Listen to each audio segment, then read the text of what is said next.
Hi everyone. In this video, I'm going to explain about bubble sort algorithm.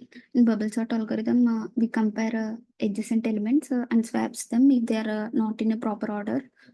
So this process will be repeated until all the elements in the array are have to be sorted. In So we repeat the above process until the elements are sorted.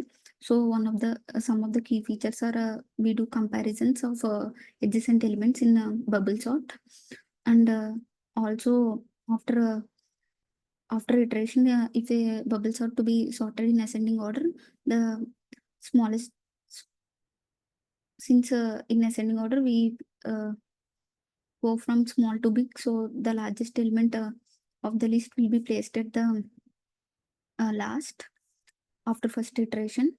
After second iteration, the second largest element will be placed at the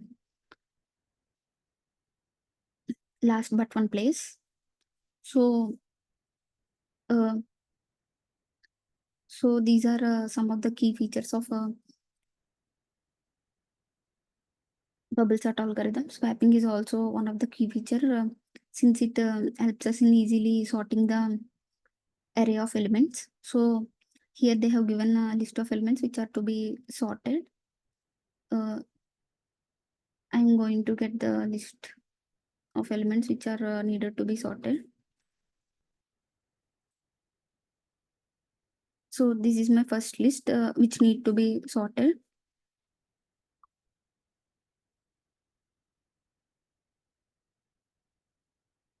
Here firstly we compare first element with second element. Here we are comparing the elements. We need to sort them in a descending order in big to small. So if the first element is smaller than second element, then there will be swap. So since the first element is not smaller than second element, there will be no swap. So here there will be no swap. Next, next we are going to compare second element with third element. If the second element is smaller than the third element, then there will be swap. Since it is not smaller, there will be no swap. We are going to compare 1 with 9. So 1 is smaller than 9, so there will be a swap. So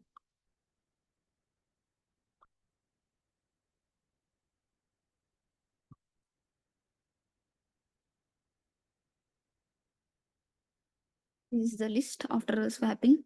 Next, we are going to compare 1 with 103. Since 1 is smaller, there will be a swap.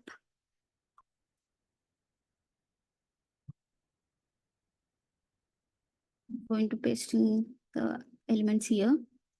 So since 1 and 103 will be swapped, here 1 is placed and 103 will be at the place of 1. So next we are going to compare 1 and 29 since 1 is smaller than 29. So there will be a swap.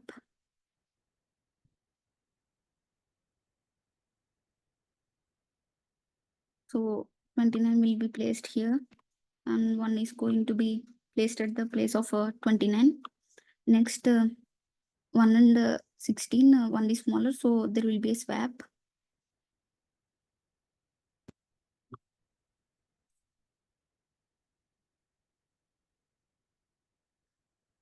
So 16 will be placed here and 1 will be placed at the place of 16. Next, we are going to compare 1 and 98. Since 1 is smaller, 1 is going to be placed at the place of 98. So there will be a swap.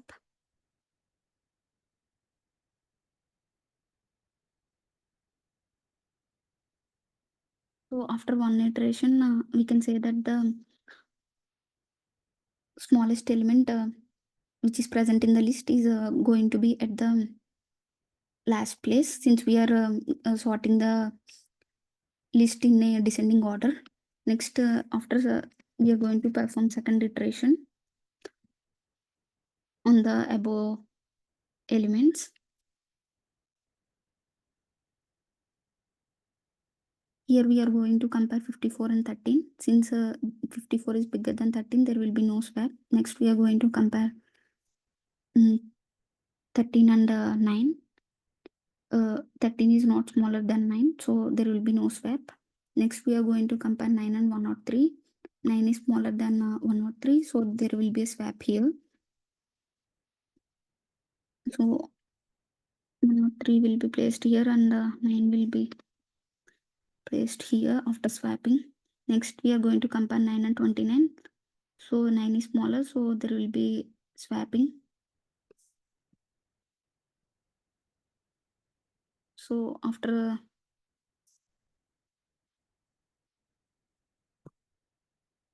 it's gonna be look like this after swapping. Next, we are going to compare 9 and 16. Since 9 is smaller, there will be swap.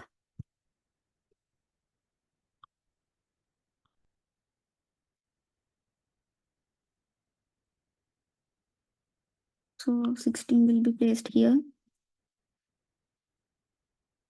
and 9 will be placed here after swapping. So next we are going to compare 9 and 98. Since 9 is smaller, there will be a swap. 98 will be placed here and 9 will be placed here. So after second iteration, the second smallest element is placed at the last but one place. So likewise, we are going to repeat the same process by comparing the adjacent elements. So after in the next iteration, the third element, the third largest, smallest element will be placed at the um, third place from the last. So this is how we use bubble sort algorithm in to sort a unsorted list of elements. Here they have given a second set of elements which needed to be sorted in a descending order. In this set, firstly we compare 98 with 45. 98 is not smaller than 45, so there will be no swap. Next we compare 45 with 23. 45 is not smaller than 23, so there will be no swap. Next 23 with 12. 23 is also not smaller than 12, so there will be no swap. 12 is not smaller than 9, there will be no swap here too. So next we compare 9 and 3, there will be no swap since 9 is bigger number. Next we compare 3 and 1. Since 3 is larger, there will also be no swap. So um, by using bubble sort algorithm, there will be no swap uh, since we are swapping in descending order. This is a sorted list, so no swap will be happened here even after one pass.